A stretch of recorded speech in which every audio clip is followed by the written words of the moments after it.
Alors c'est un plaisir pour moi d'aborder avec d'éminents spécialistes une question toute neuve pour laquelle nous avions sollicité Emmanuel Charpentier qui a eu les honneurs de la presse et de très nombreux prix, qui m'avait promis de venir aujourd'hui mais qui est à Singapour pour recevoir, je ne sais pas, un énième prix pour sa découverte. Elle n'est bien sûr pas la seule à avoir participé de cette découverte, mais il nous est paru extrêmement important, avec Jean-Louis Mandel, notre premier président, d'aborder cette question pour vous l'expliquer correctement, tant dans le domaine écologique et animal que dans le domaine humain, et d'expliquer ce qu'est cette histoire de copier-coller le génome. Et donc, je vais demander aux participants de cette table ronde de bien vouloir se présenter rapidement, puis on abordera le vif du sujet. Alors, tout au bout de la table, mademoiselle. Bonjour à tous. Je suis Océane Chayavong, étudiante au lycée Jeanne d'Arc, et je suis ici en tant que grand témoin. Voilà, donc Jean-Louis Mandel, je suis spécialiste de génétique humaine à la retraite et bien que je n'ai jamais personnellement travaillé sur CRISPR-Cas9, j'en ai beaucoup parlé dans des cours et puis dans mon laboratoire, comme j'allais dire presque dans n'importe lequel des laboratoires de biologie du monde, et bien que ça soit une technologie qui n'a que 3 ans ou 4 ans d'existence. Je pense qu'il n'y a quasiment pas un seul labo de biologie dans le monde qui n'utilise pas, pour un projet ou un autre, la technique CRISPR-Cas9. Bonjour à tous, et moi je m'appelle Éric Marois, je suis un simple chercheur, loin d'être un grand expert, hein, l'expression me gêne un peu. Et j'utilise le système CRISPR-Cas9 dans mes expériences. Je travaille sur les moustiques et sur la transmission des maladies par les moustiques à l'homme, comme le paludisme. Donc moi, je peux vous donner des exemples. Si vous avez la curiosité de savoir comment ça marche, je peux vous l'expliquer concrètement. Et puis j'ai bien sûr réfléchi à plus long terme à tout ce qui pourrait être fait à partir de moustiques transgéniques.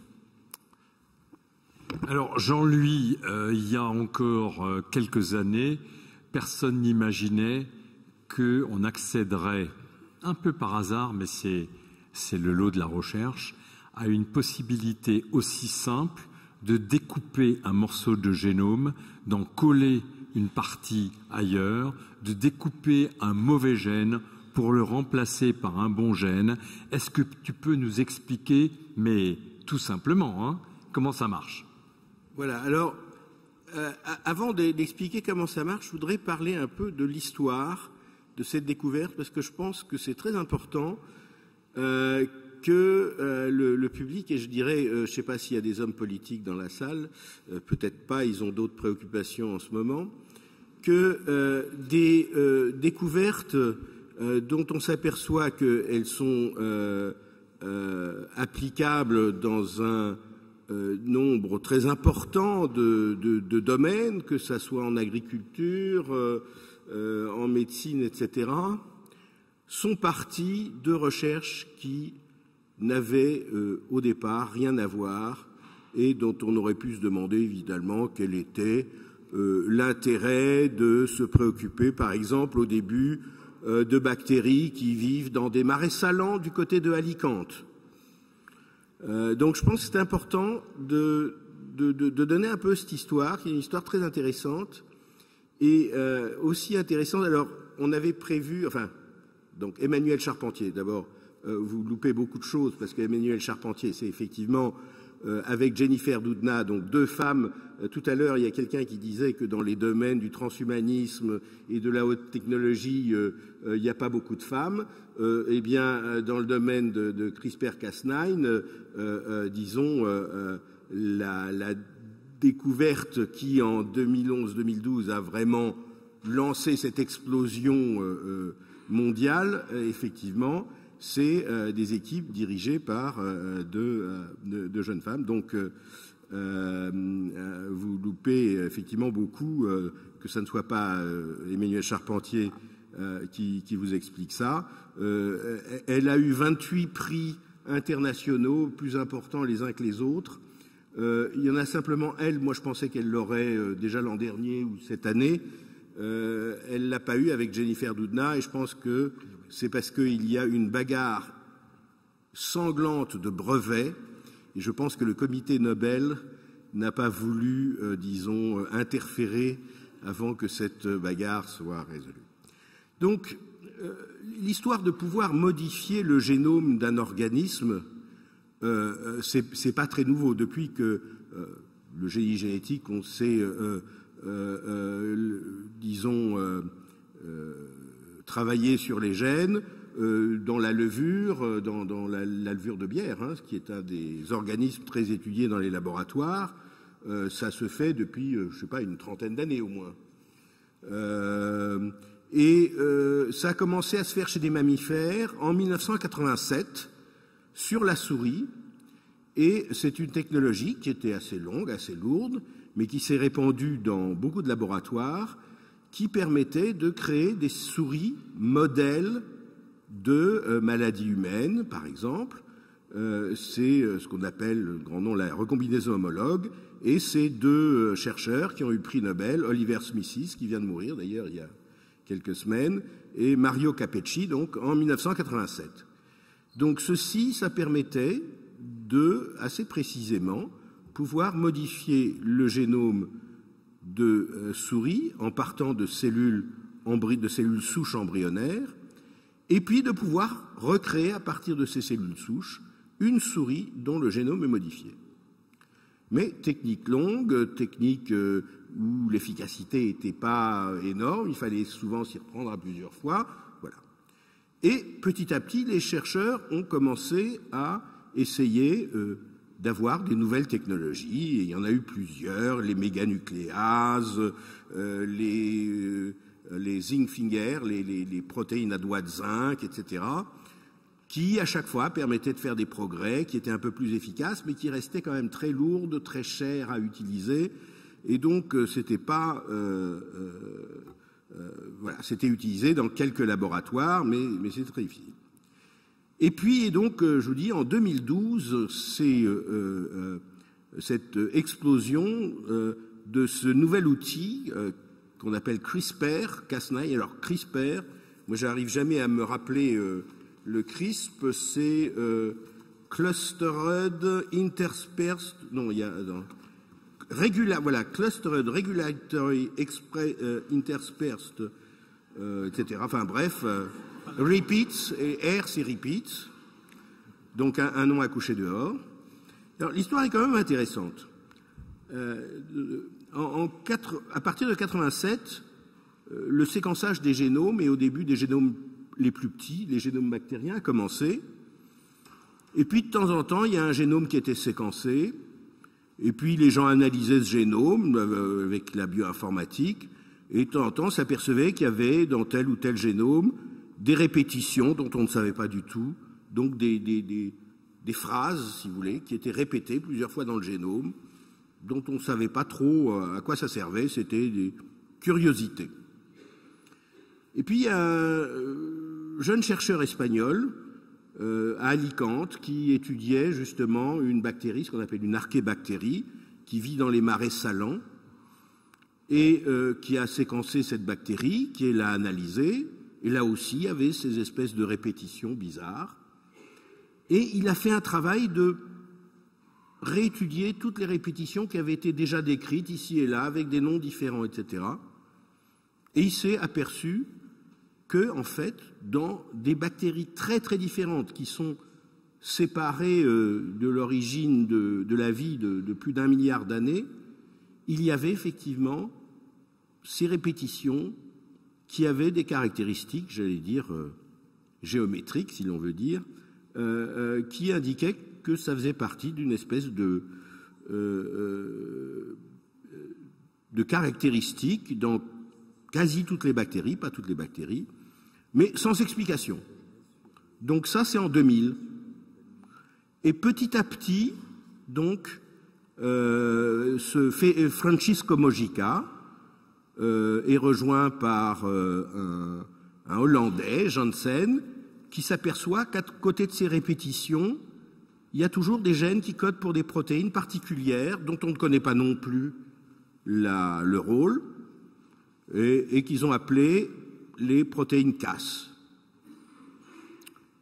Et puis, en 2005, on s'aperçoit qu'entre ces répétitions, il y a des espaceurs et que ces espaceurs correspondent à des séquences de virus de bactéries.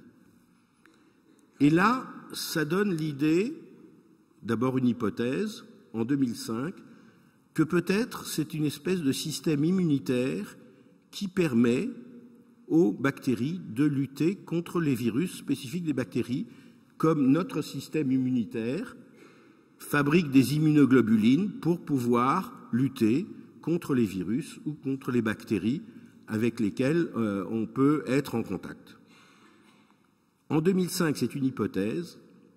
Et alors, celui qu'on aurait aimé avoir ici, parce que c'est un Alsacien et qui a joué un rôle très important, qui s'appelle Philippe Horvat, mais on l'a contacté un peu trop tard, il n'a pas pu venir.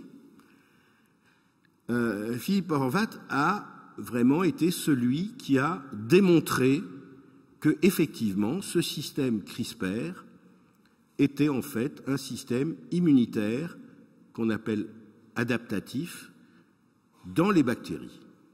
Et ce qui est intéressant avec l'histoire de Philippe Horvat, c'est que Philippe Horvat n'était pas quelqu'un qui travaillait dans un laboratoire de l'INSERM, il travaillait dans un laboratoire français, mais pas dans un laboratoire de l'INSERM, du CNRS ou un laboratoire universitaire.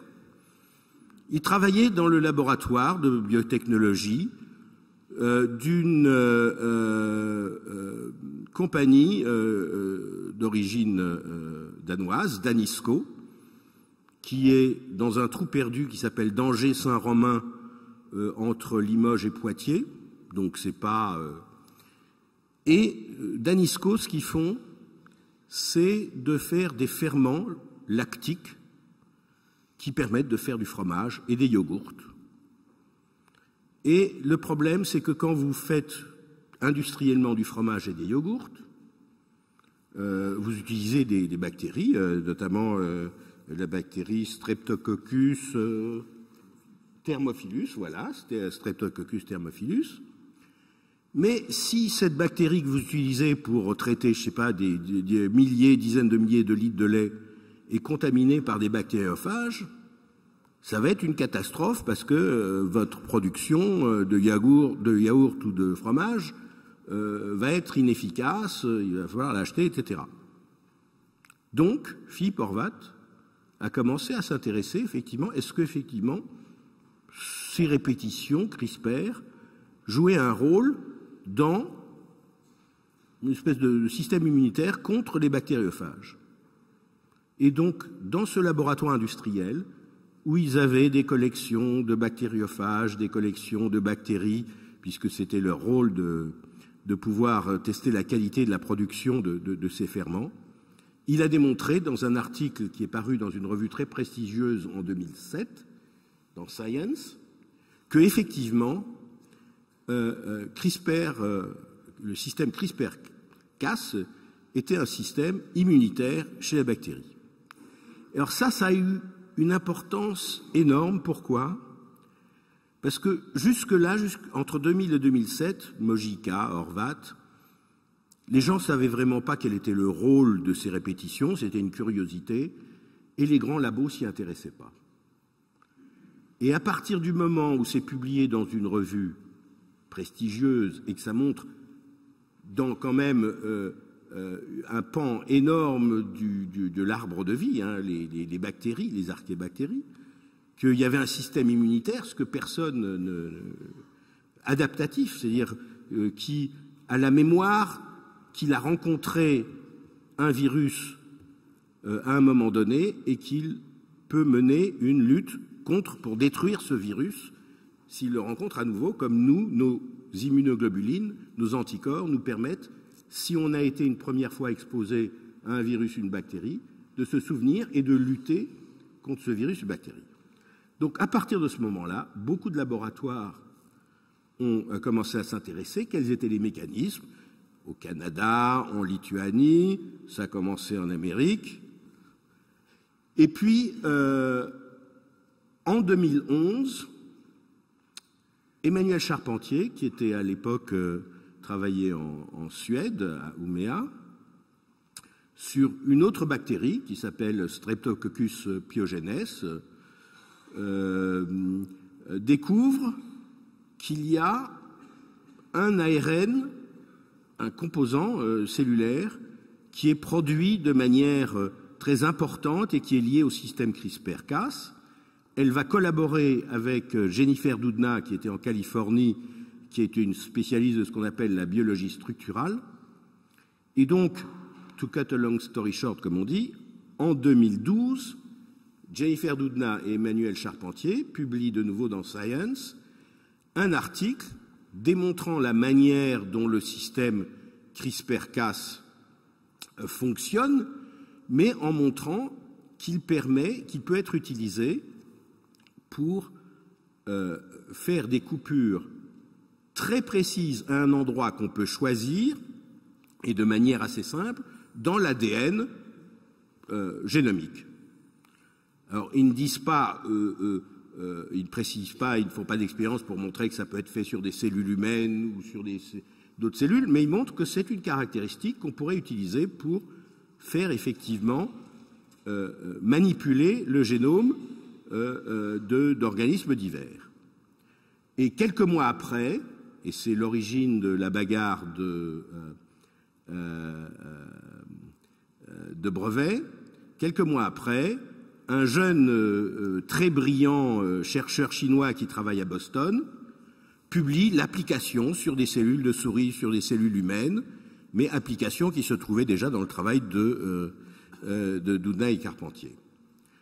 Et donc, et de Charpentier. Et donc, 2012, effectivement, commence à mettre au point ces outils qui permettent de manière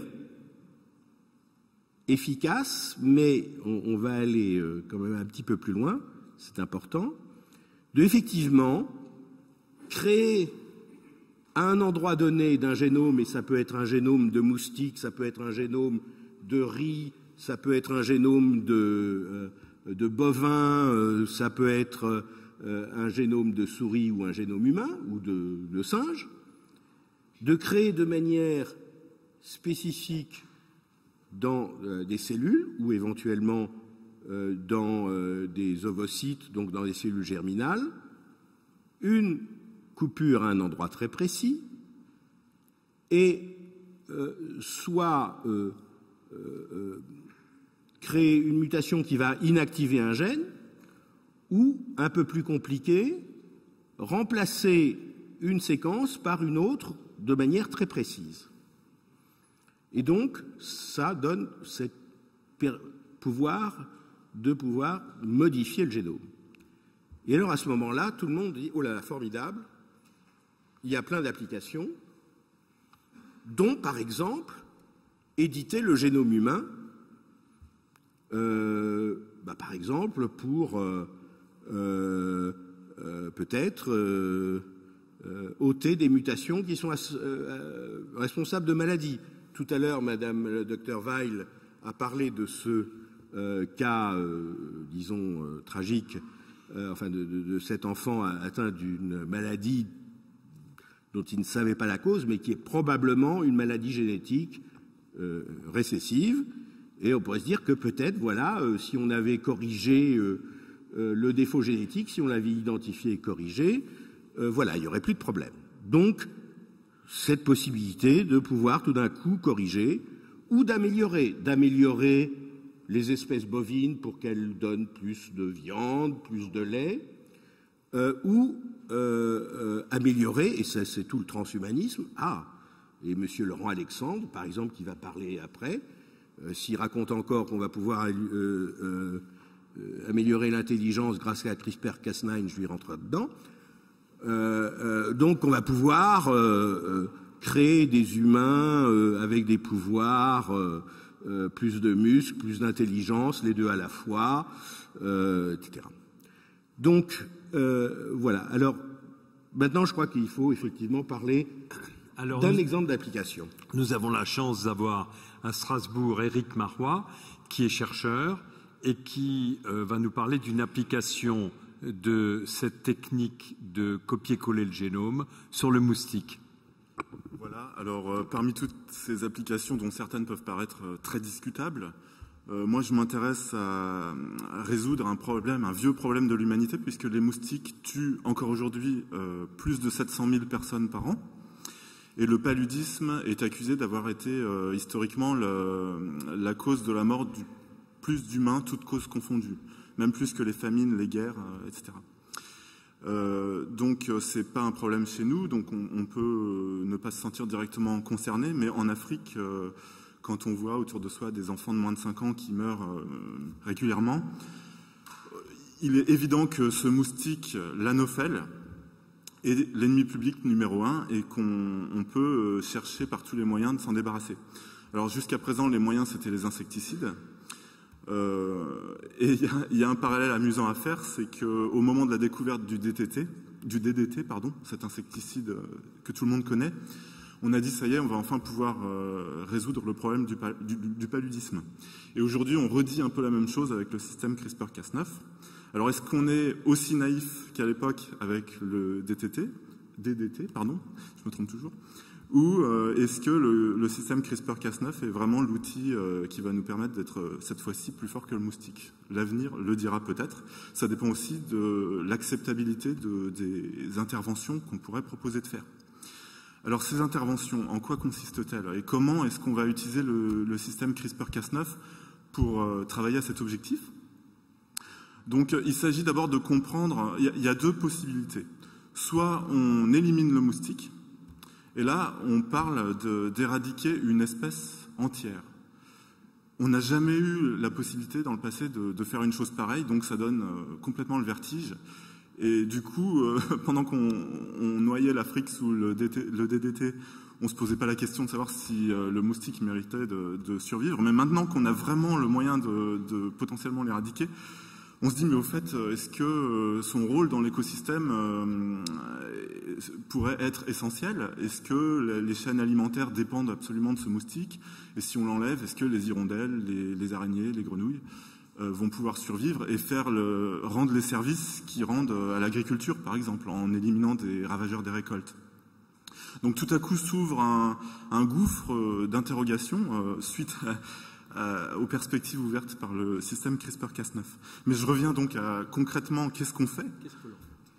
Qu'est-ce qu'on fait à ces moustiques? Donc tout d'abord, ça part de connaissances fondamentales sur les mécanismes de résistance des insectes aux maladies. Parce que le paludisme, certes, il nous rend malades, mais on peut considérer qu'il rend aussi malade le moustique. Et les moustiques ont développé dans leur système immunitaire des facteurs qui leur permettent, dans la plupart des cas, de tuer le parasite, le plasmodium.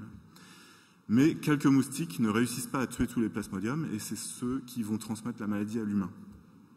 Donc, en comprenant les facteurs, les protéines à l'intérieur du système immunitaire du moustique qui tuent le parasite, on peut imaginer de choisir les plus efficaces, celles qui réussissent à 100% de tuer le parasite, et de forcer leur invasion de la population de moustiques. Parce qu'il y a des versions du système immunitaire pas assez efficaces et d'autres très efficaces. Donc on pourrait essayer de remplacer les versions pas efficaces par les versions efficaces. Et là, on parle d'une application du système CRISPR-Cas9 qui s'appelle le forçage génétique, traduction de Gene Drive, où on va introduire dans le génome du moustique le gène codant Cas9 lui-même, ainsi que le gène codant l'ARN guide qui va permettre à Cas9 de reconnaître sa cible dans un chromosome, et on va les associer à un gène de résistance au paludisme. Et cette énorme cassette transgénique, parce qu'on parle bien d'un moustique transgénique, va être introduite dans la nature, et à chaque fois qu'un chromosome transgénique va se mettre en présence d'un chromosome naturel, le système CRISPR-Cas9 va couper le chromosome naturel à l'endroit prévu, et le chromosome naturel va avoir besoin de se réparer, parce que si la cellule ne répare pas son chromosome cassé, elle va subir l'apoptose, la mort cellulaire. Et donc toute cellule qui a un chromosome cassé essaye de le refermer. Et dans la plupart des cas, le mécanisme de réparation préféré de la cellule, c'est par recombinaison homologue avec l'autre chromosome qui n'est pas cassé. Or, cet autre chromosome, c'est le chromosome transgénique. Donc la cellule va faire une photocopie du transgène, puisqu'il est inséré exactement dans la région de la cassure sur le chromosome naturel, et va le coller dans le chromosome naturel. Si on a compris ça, on a compris le principe du forçage génétique, qui donne à ce transgène un avantage énorme sur un gène normal, puisque ce transgène, vous voyez qu'il a la capacité de se recopier dans le chromosome qu'il ne possède pas. Donc c'est un avantage sélectif, c'est de la triche en fait, c'est pas un gène normal, et ça lui donne la possibilité d'être hérité par 100% de la descendance du moustique, au lieu des 50% qu'un gène qui se respecte va adopter. Donc, au fil des générations, la fréquence du transgène va augmenter, et on pourrait imaginer modifier intégralement l'espèce cible. Donc là, je vous parle d'une des deux possibilités qui s'offrent Pardonne-moi, mais en quoi ça nous arrange de transformer l'espèce moustique? Pour l'empêcher de nous transmettre le paludisme, par exemple. Alors ça veut dire qu'on a une autre manière de faire, c'est-à-dire de le tuer. Voilà. Donc c'est les deux solutions. Soit on transforme les moustiques, on guérit le moustique pour l'empêcher de rendre l'humain malade, et on préserve la chaîne alimentaire, l'écosystème. Cela dit, on laisse des transgènes traîner dans la nature pendant potentiellement des millions d'années, donc ça pose question. Et l'autre possibilité, c'est d'utiliser le système CRISPR-Cas9 pour éliminer le moustique en rendant les femelles stériles. Donc je vous ai montré comment ce transgène peut s'imposer dans un chromosome naturel. On peut aussi le mettre à l'intérieur d'un gène de fertilité femelle. Donc on connaît, grâce aux études sur la mouche drosophile notamment, tout un tas de gènes d'insectes indispensables à la reproduction, à la formation des œufs, à la ponte, etc. Et ces gènes ne sont actifs que chez les femelles. Donc en insérant le système CRISPR-Cas9 à l'intérieur d'un gène de fertilité, les mâles moustiques qu'on va lâcher sur le terrain, les mâles transgéniques, vont s'accoupler avec des femelles sauvages. Le transgène va s'installer dans les gènes de fertilité femelles et convertir ces femelles en femelles stériles. Alors pour que ça marche bien, il ne faut pas que la femelle initiale soit déjà stérile, il faut que les femelles hétérozygotes restent fertiles. Mais ça, c'est un détail technique dans lequel j'ai peut-être pas besoin de rentrer. Mais à terme, on va avoir augmentation de la fréquence de la stérilité jusqu'à ce que le transgène de stérilité soit tellement fréquent que la population de moustiques va s'écraser. Alors, ça paraît délirant et on dirait un rêve, mauvais ou bon. Mais les expériences préliminaires qu'on a au laboratoire suggèrent que ce n'est pas du délire. Et pour la première fois, on a donc le potentiel de transformer intégralement ou d'éradiquer intégralement une espèce.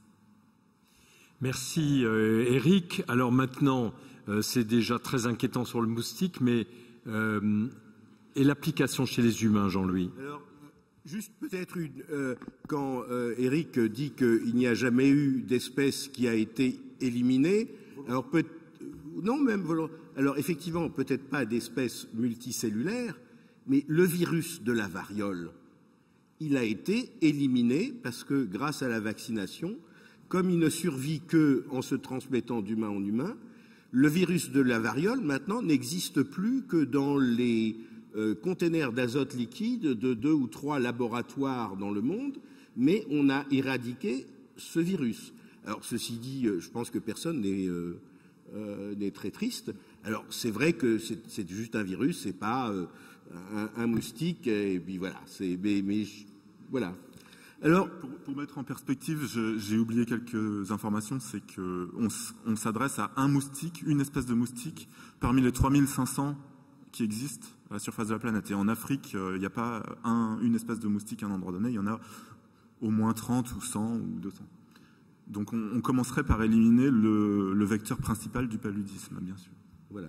Alors, juste quand même, avant, parce que je pense que vous avez vraiment besoin d'apprendre la technique CRISPR pour pouvoir la réaliser chez vous dans votre cuisine.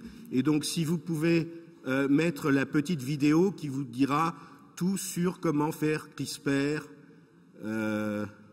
Voilà, vous allez voir, ça dure que 7 minutes. Il y aura des QCM à la fin parce qu'il y a tout sur CRISPR.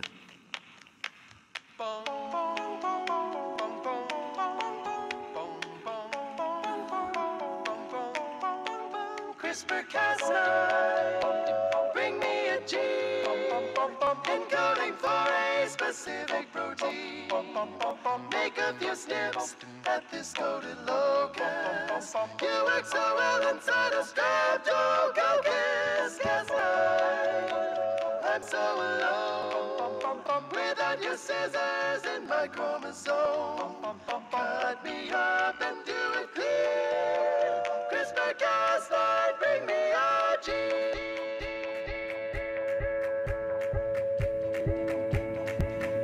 Voilà l'ADN et vous allez voir Cas9 qui arrive.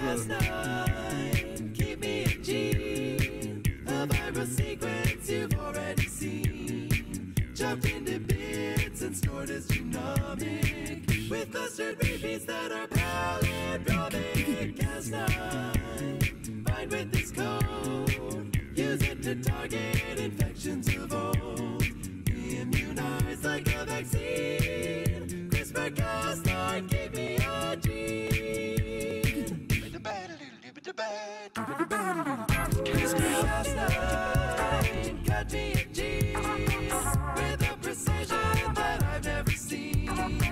Unzip a strand and interrogate it. Seek out your sequence until you locate it. Cas9, lock into place and do your job as endonuclease. Chop just like a guillotine. CRISPR-Cas9, get me a gene. Snip, snap. CRISPR-Cas9. CRISPR-Cas9. CRISPR-Cas9, bring me a gene by commandeering my repair routine. A strand to match your severed location for some homologous recombination. Cas9, cheap and precise, rewriting genomes from microbes to mice and soothe the humble human being. CRISPR-Cas9, bring me a gene.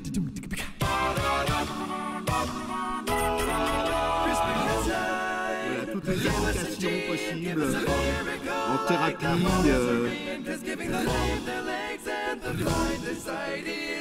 Ok, merci. Ouais.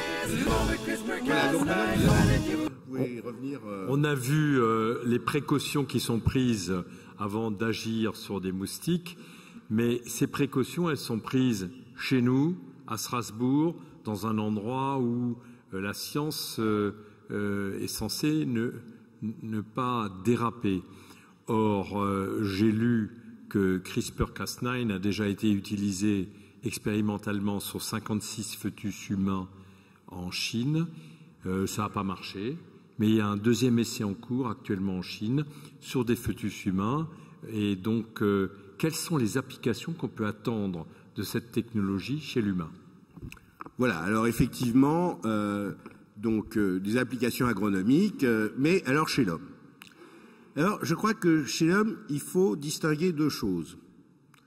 Éventuellement, modifier certaines cellules de l'organisme dans une espèce de thérapie cellulaire, comme on fait maintenant les transplantations hématopoïétiques, mais ciblées, pour essayer de corriger, pour certaines maladies, des cellules qui sont atteintes pour la maladie. Je donnerai des exemples.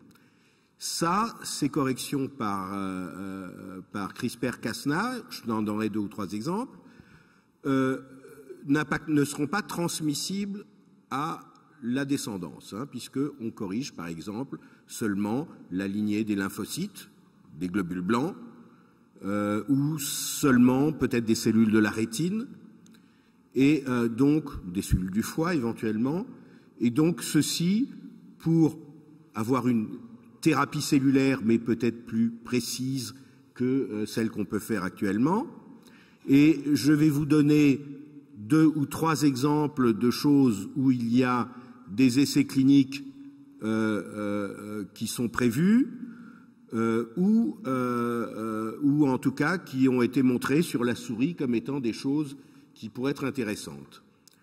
Par exemple, pour le sida, on sait que 2% de la population européenne est quasi résistante au sida parce qu'il leur manque il y a un gène normal de notre génome qui s'appelle le gène CCR5 qui est inactif chez ces gens-là, qui a été délété, et ça les rend complètement ou quasiment complètement résistants au sida, simplement parce que leurs globules blancs ne peuvent pas être infectés très mal par le virus du sida.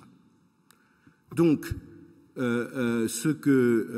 y a eu déjà un essai clinique, pas avec CRISPR-Cas, mais avec une version antérieure de l'édition du génome, par une compagnie pharmaceutique qui s'appelle Sangamo, c'est de prendre les cellules souches précurseurs des globules blancs d'un patient atteint du sida, de corriger ces cellules souches en inactivant ce gène CCR5 et de remettre ces cellules chez ce malade-là, c'est donc ses propres cellules, simplement qui ont été corrigées, et en principe, ça doit donner des globules blancs, des lymphocytes qui vont être résistants au virus du sida. Donc ça, c'est une application possible.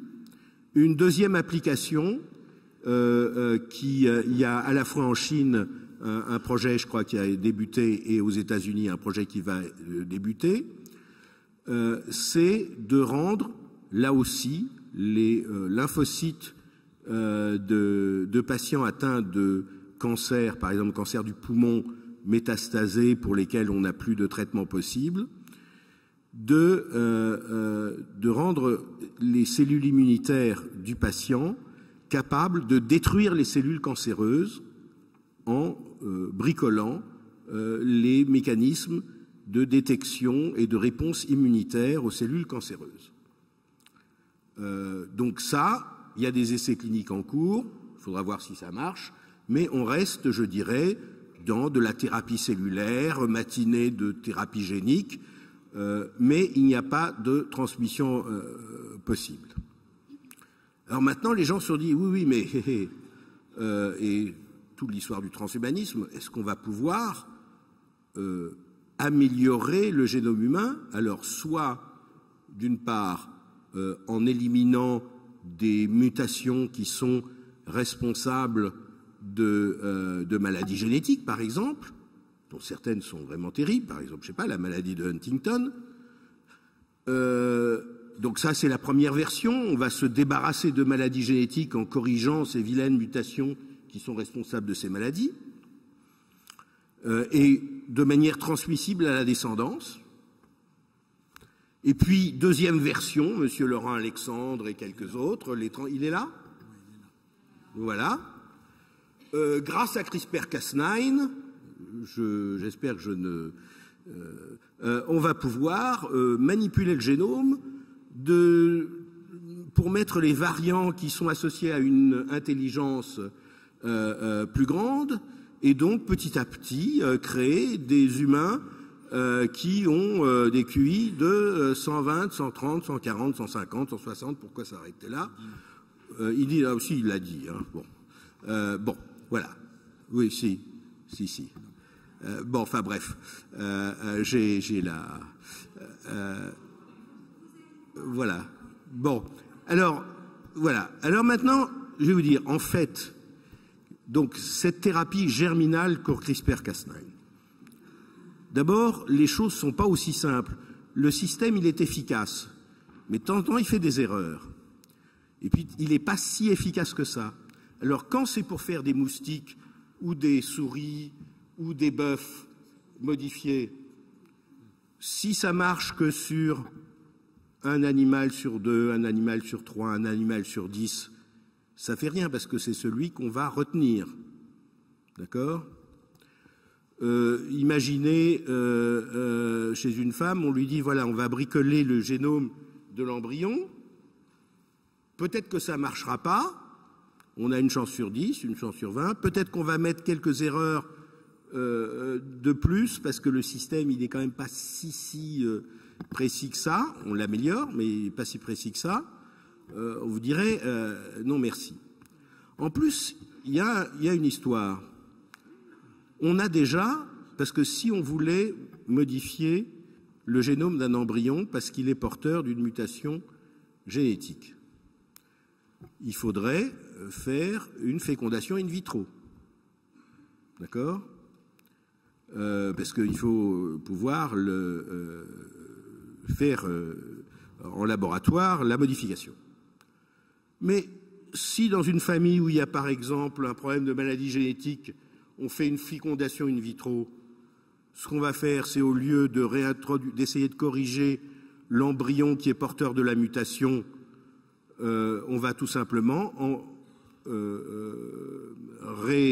remettre dans l'utérus un embryon qui est normal, puisque la quasi-totalité des maladies génétiques, vous avez 75% ou 50% des embryons normaux.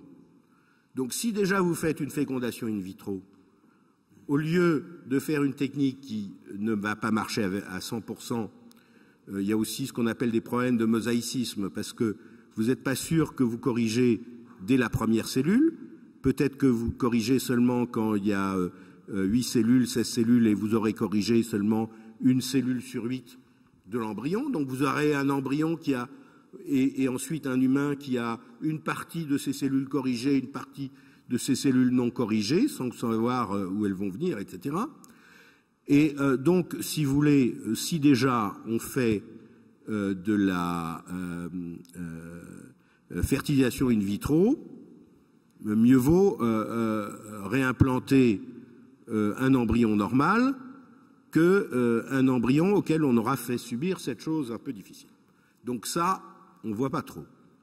Alors maintenant, les gens vous disent améliorer l'humain. Alors je me suis posé la question, qu'est-ce qui pourrait effectivement améliorer la santé? Alors je ne parle pas de l'intelligence, parce que je pense que c'est beaucoup plus compliqué que ça, pour en reparler dans les questions. Par exemple, pour dire ce gène CCR5 là, celui qui rend quasiment résistant contre le virus du sida, finalement peut-être qu'on pourrait créer des embryons qui n'ont pas de gène CCR5, qui sont résistants au sida, comme les 2%. Alors ceci dit, ça ne ferait qu'ajouter quelques exemplaires. Il y a déjà 2% de la population qui est comme ça. Donc ça ne changera pas la nature humaine, puisqu'on est en train de répéter quelque chose dont on sait que ça existe déjà. Sauf que maintenant, on sait que les gens qui sont délétés pour ce gène CCR5 sont quasi résistants contre le virus du sida. Mais il commence à apparaître que peut-être ils sont particulièrement sensibles à des virus très virulents de la grippe, etc. Parce que ce gène CCR5, s'il a été conservé au cours de l'évolution, c'est qu'il doit servir à quelque chose. Il n'est pas là juste pour permettre au virus du sida de rentrer dans les lymphocytes. Donc la question, c'est est-ce qu'on serait sûr, si on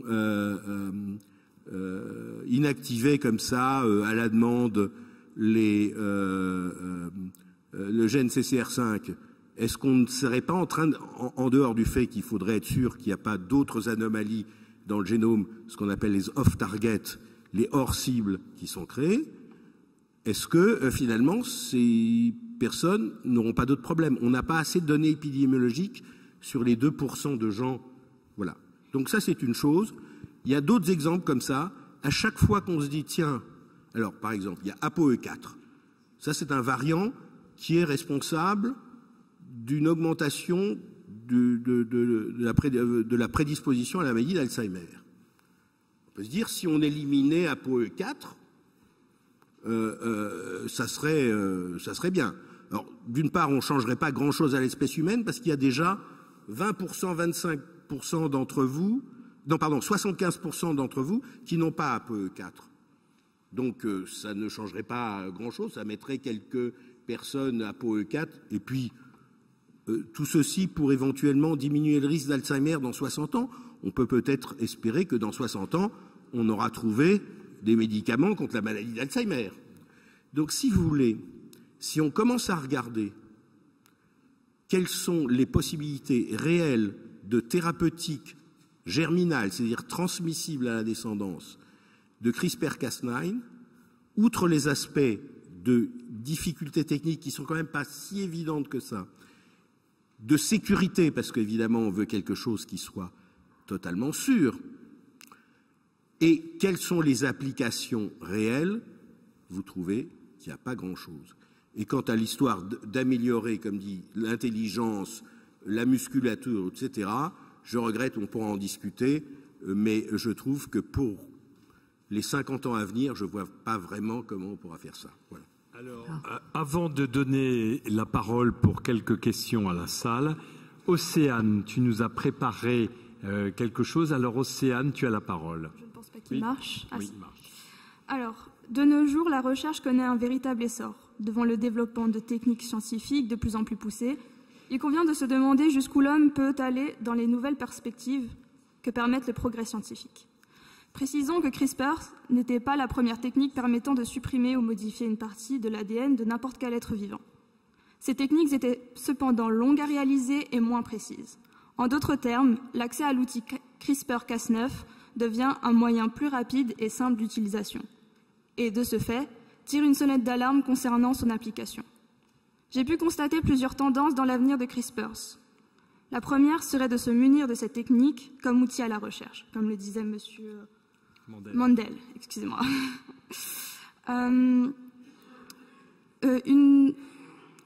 Excusez-moi, je me suis perdue. La première serait de se munir du coup de cette technique comme outil à la recherche. Une autre tendance pencherait pour la thérapie génique, donc comme le redisait monsieur Mandel, où on soignerait des maladies génétiques auxquelles on ne trouvait pas de solution. Enfin, un dernier courant serait pour l'amélioration des performances humaines, dit transhumanisme. Dans le cadre de l'utilisation de CRISPR au but de faire des recherches, il faut savoir que de nombreuses expériences ont été menées, comme l'a dit M. Mandel encore une fois, sur animaux, végétaux ou encore embryons humains, au but de soigner la thalassémie, qui aboutit à de nombreuses mutations. Sur 26 embryons, il y a uniquement 4 expériences qui ont abouti à des modifications. Donc ceci a été beaucoup controversé par les Anglais et les Américains contre la Chine, car cette technique a été faite en 2015 par des Chinois dans l'université médicale à Guangzhou, excusez-moi de la prononciation, et au final, pour que cette modification, cette édition génétique sur des embryons viables soit autorisée le 1er février 2016 par l'HFEA, Autorité de fertilisation et de l'embryologie. Pour ma part, je pense qu'effectuer des recherches encadrées ne peut être que bénéfique. Connaître, c'est pouvoir prévenir des erreurs potentielles, du moment que ces recherches restent encadrées. Prenons à présent un exemple de thérapie génique, c'est-à-dire soigner des maladies génétiques héréditaires, comme le VIH, la myopathie de Duchenne ou la tyrosinémie. Cette expérience a été faite par Lu Yu, un oncologue chinois, le 28 octobre 2016 à l'université de Sichuan à Chengdu. Excusez-moi encore pour la prononciation. Cet essai clinique a été fait sur un patient atteint du cancer des poumons. Je vous laisse le processus car c'est un peu compliqué, mais le but était que les cellules modifiées qui étaient injectées dans le corps du patient luttent contre le cancer sans l'intervention d'une protéine qui est appelée DP1 grâce à la coupure qu'a fait CRISPR de cette protéine. Cette protéine était, à titre informatif, freinant le système immunitaire et qui ne pouvait pas donc lutter contre les cellules cancérigènes. Donc cette technique paraît... Excusez-moi. Donc cette technique paraît révolutionnaire dans le sens où on permettrait de guérir des maladies incurables. Mon inquiétude s'oriente vers les possibilités de hors-cible, comme l'a dit M. Mandel, où l'intervention génétique ne se ferait pas au bon endroit. Non, je vous en prie, allez-y. Excusez-moi. Non, allez-y. Vous avez préparé votre travail, nous allons vous écouter. Merci. Et l'effet mosaïque, que l'édition génétique ne se répande pas à toutes les cellules.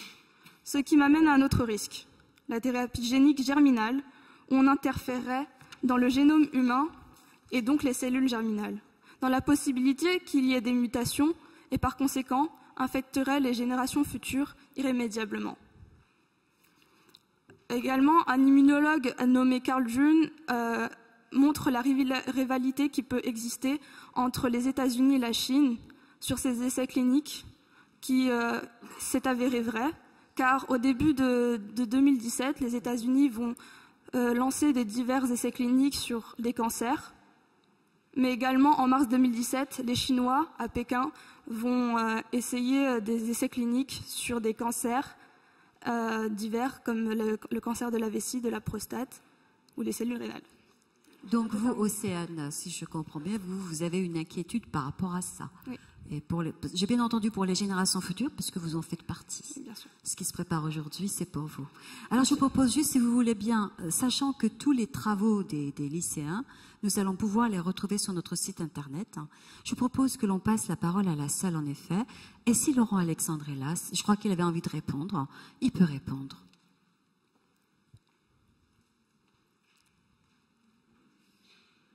Je crois qu'on les a tués. Je peux terminer juste, j'ai bientôt... Oui, donc je suis désolé, je ne suis pas Laurent Alexandre, mais je viens du même pays que lui. Merci pour ces exposés extrêmement intéressants. Tout ce qui concerne les thérapies géniques et tout ce qui concerne le patrimoine génétique aujourd'hui, c'est absolument fascinant. C'est d'une complexité incroyable. Comme on dit en Belgique, ça n'est pas parce que moeilijk kan ook, c'est pas parce que des choses apparaissent aujourd'hui impossibles qu'on ne peut pas demain y arriver. Alors moi, ma question, elle porte sur les questions liées au vieillissement. Ça ne surprendra pas ceux qui me connaissent. Donc, je suis transhumaniste, mais je me soigne. Et plus exactement, cet aspect fascinant du fait qu'on sait que des espèces animales extrêmement similaires, très proches biologiquement, peuvent avoir des durées de vie très très différentes. Et là, on est sûr que c'est des durées de vie maximales, donc très très différentes. Et là, on est sûr que c'est le patrimoine génétique et qu'il ne faudrait pas changer tellement pour arriver à gagner des années de vie. Par contre, pour les êtres humains, on n'est pas tellement loin dans la compréhension des codes génétiques qui permettent une vie beaucoup plus longue. Donc on est à peu près certain, on est même certain que le patrimoine génétique joue un rôle. C'est probablement pas plus que 10 ou 15 ans. Et surtout, on n'a encore jamais trouvé de gènes clairement liés à la durée de vie maximale, sauf dans les cas particuliers de type maladie progérien. Donc moi, ma question que j'aurais à vous poser, c'est qu'est-ce qui pour vous fait que pour le patrimoine génétique entre des espèces, on peut avoir des différences très importantes et on peut relativement facilement détecter, et que par contre, entre êtres humains, on n'arrive pas à détecter. Et quels sont vos espoirs ou vos peurs, M. Mandel, dans ce domaine-là? Alors peut-être la question est aussi bien pour Jean-Louis Mandel que pour vous, Eric. Et je signale qu'il y a aussi 2 prises de parole. Ça, c'est par rapport au respect du timing. Hein. On vous écoute, Jean-Louis. Oui. Alors quand même, quand il y a des espèces, je pense par exemple, il y a des espèces de rats qui vivent très longtemps. Quand on dit que c'est presque le même patrimoine génétique, en fait, il y a probablement au moins 10% de différence. 10% de différence sur un patrimoine génétique de 3 milliards de lettres, ça veut dire 300 millions de différences. Alors, elles ne sont pas toutes en rapport, évidemment, avec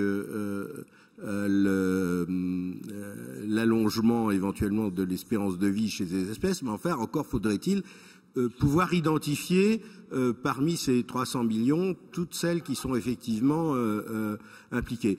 Les études sur la longévité humaine, jusqu'à présent, il y a eu quand même des grosses études, à part de dire que, évidemment, pour, par exemple, si on a moins de chances d'avoir Alzheimer, on a des chances de vivre plus longtemps, d'où ApoE4, etc. On n'a pas trouvé grand-chose. Ça ne veut pas dire qu'il n'y a pas dans le génome des variations qui peuvent sous-tendre une espérance de vie plus ou moins longue, mais elles sont sans doute très complexes et donc statistiquement très difficiles à identifier. Et s'il fallait les bricoler, ça ne serait pas à un ou deux endroits, mais il faudrait modifier peut-être 20, 30, 50, 100 régions du génome. Donc si vous voulez, effectivement, théoriquement, on peut se dire qu'il y a peut-être des choses, mais en tout cas de se dire que parce qu'il y a des espèces qui ont quand même des génomes très différents, on trouvait le moyen d'avoir des vies plus allongées. Je pense que, en tout cas pour le moment, c'est extrêmement difficile de trouver un substratum génétique. Il y a eu des histoires de souris transgéniques qui vivent un peu plus longtemps, etc. Mais c'est extrêmement difficile. Et quand c'est des souris transgéniques qui vivent plus longtemps, la question c'est est-ce qu'il y a des risques de cancer. Je pense notamment dans les dernières nouvelles, mon ami Israël Nizan parlait par exemple de les fins de chromosomes, ce qu'on appelle les télomères, qui sont effectivement associés avec le vieillissement de nos cellules, parce que ces fins de chromosomes se raccourcissent au fur et à mesure, et c'est ce qui fait que nos cellules ont une durée, une espérance de vie limitée. Alors on pourrait se dire, on pourrait bricoler les bouts de chromosomes. Le problème, c'est qu'il y a déjà des cellules qui ont trouvé le moyen de bricoler les bouts de chromosomes. C'est les cellules cancéreuses. Elles deviennent immortelles. En fait, c'est une des stratégies pour les cellules cancéreuses d'échapper à cette sénescence, c'est de modifier effectivement les mécanismes qui touchent au bout de chromosomes. Alors, vous allez dire, vous avez le choix entre devenir de mourir parce que vous avez la sénescence ou de mourir parce que vous avez le cancer. Donc, si vous voulez, c'est pas si facile que ça de toucher à ces mécanismes parce que c'est des mécanismes où il y a un équilibre qui est quand même très subtil. Oui, Eric. Oui, après il y a monsieur et encore un autre monsieur. Hein. Comme c'est pas mon domaine de compétence, j'ajouterais juste que pour moi, se lancer dans des recherches sur l'allongement de la longévité ne devrait pas être dissocié de questions éthiques comme pourquoi, est-ce vraiment souhaitable et pour qui surtout. Parce que est-ce que ça va être réservé à une élite? Donc ça pose tout un tas d'autres questions à côté du domaine très intéressant de la biologie. Oui, c'est juste monsieur qui est là, qui veut prendre la parole. Merci. Je voudrais revenir sur le concept d'amélioration. Parce que il me semble que tant qu'on n'a pas défini ce que veut dire ce mot, on ne sait pas de quoi on parle. Alors, je donne des exemples très simples que tout le monde peut connaître. Il y a par exemple dans le commerce des fruits et des légumes qui sont améliorés. Par exemple, des tomates qui ont reçu une modification telle qu'elles sont transportées sans ramollir, etc. Mais le problème, c'est améliorer pour qui? Donc on voit l'intérêt dans ce cas-là pour le producteur et pour le transporteur, mais pour le consommateur, je pense qu'on n'en voit pas l'intérêt parce que ces tomates n'ont absolument pas le goût, disons, des tomates traditionnelles qu'on pouvait encore goûter autrefois. Alors, quand il s'agit de l'espèce humaine, là, j'ai encore plus de crainte. Parce que, bon, pour un objet, il n'y a pas de problème. Un couteau qui ne coupe pas, on peut l'améliorer, voilà, on l'aiguise et il va couper. Par contre, un animal ou un vivant, enfin, un être humain, qu'est-ce que ça veut dire améliorer? Ça supposerait qu'on ait une définition de l'être humain, avec guillemets, normal, et qu'il y aurait des gens moins et des gens plus. Enfin, moi, ça me paraît, pour être grossier, plutôt de la foutaise. Oui, je suis pas loin de partager ce que tu... Alors, dans le monde animal agronomique ou dans le monde végétal, on va avoir une définition économique. Économique, c'est par exemple un bœuf qui a plus de muscles et donc plus de viande, qui sent pas très bien ce bœuf, on s'en fiche un peu en tout cas pour le moment, peut-être que ça va changer avec les préoccupations sur la santé animale, mais enfin disons, Donc l'amélioration, c'est une caractéristique dont on a décidé que d'un point de vue... Alors pour tes tomates d'ailleurs, on pourrait décider aussi que non seulement la tomate elle doit être plus grosse, mais à la limite si on trouve, et on doit connaître des gènes qui sont impliqués dans le goût de la tomate, on pourrait avoir des tomates qui sont du goût de Monsieur Meyer par exemple. Voilà. Donc c'est une question de définition. Alors pour l'homme, effectivement, c'est plus compliqué. Qu'est-ce que c'est un homme amélioré? Alors on peut dire c'est un homme sans maladie. Ça, on serait assez d'accord.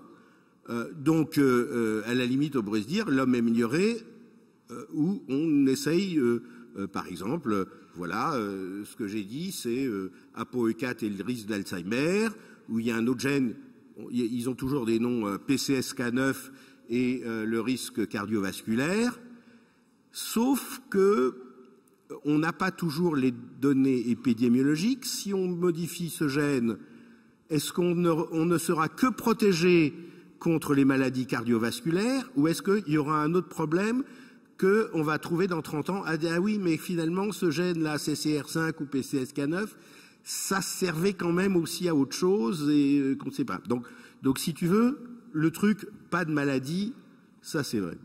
Oui. Alors, après, il y a les capacités sportives, les capacités intellectuelles.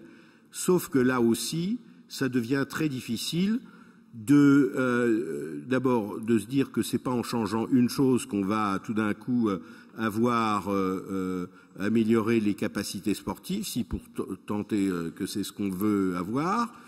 Donc la plupart des caractéristiques humaines sont d'une très grande complexité, que ça soit l'intelligence, alors comment on la définit, je pense qu'il y a plusieurs sortes d'intelligence, la créativité, les capacités sportives, l'énergie, tout ce que vous voulez. Tout ça, c'est un produit de l'environnement et puis des capacités innées et donc de la génétique, mais complexe. Donc, si vous voulez, je pense que pas de maladie, peut-être, et encore, il faut être sûr de bien cibler son coup, mais le reste, je suis d'accord avec toi. Alors, je propose juste une chose. Il nous reste un quart d'heure, il faudrait qu'on termine au moins 10 minutes avant. Et il y a déjà 4 prises de parole. Donc, ce que je vous propose, c'est qu'on essaye de répondre à... Je prends toutes les questions. Rapidement. Voilà, ça serait pas mal, puisque nous sommes quand même contraints d'arrêter, de laisser un petit peu de temps entre les différentes séances. On y va. Oui, bonjour. Merci pour vos interventions. C'était très intéressant. Ma question, elle concerne le remboursement par la sécurité sociale, en fait. Jusqu'où, avec toutes ces améliorations qui vont du cancer jusqu'à l'amélioration musculaire, etc., jusqu'où on rembourse en fait? Parce que, par exemple, que ce soit le cancer, ça peut être très utile, mais par exemple, l'amélioration musculaire ou l'amélioration des capacités cognitives, ça peut être paraître dérisoire au premier abord pour la santé, alors que ça peut être, par exemple, des facteurs indirects de bonne santé, par exemple, pour les personnes âgées. Une bonne musculature, ça permet de prévenir les maladies cardiovasculaires. Donc, entre le curatif et le préventif, comment on rembourse, en fait, avec ces améliorations? Voilà, donc, voilà, c'est une question pratique, une très bonne question.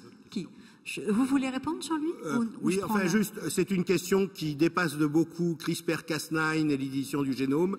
Il y a à l'heure actuelle des médicaments. Ça dit combien ça va coûter finalement? Il y a des médicaments qui sortent où les cures sont, par exemple, un médicament contre la mucoviscidose qui a 200 000 € par an pour la durée de vie de la personne.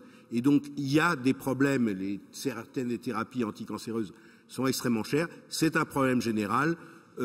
Sur l'amélioration cognitive, etc., comme je pense qu'on n'y sera pas encore dans 30 ou 40 ans, on pourra se poser le problème du coût à ce moment-là. Mais le problème, on en a parlé d'ailleurs, c'était il y a 2 ans, je crois, le problème du coût des médicaments est un problème majeur, mais c'est une autre question.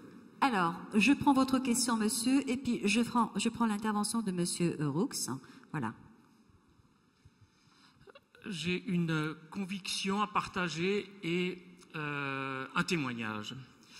À titre personnel, je constate que j'ai des limites physiques, intellectuelles, affectives. Est-ce que j'ai vraiment envie de compenser ces limites, de m'améliorer par l'appropriation de mécanismes de compensation, qu'ils soient génétiques ou autres. Et pourquoi faire? Pour devenir entièrement autonome moi-même, me suffire à moi-même?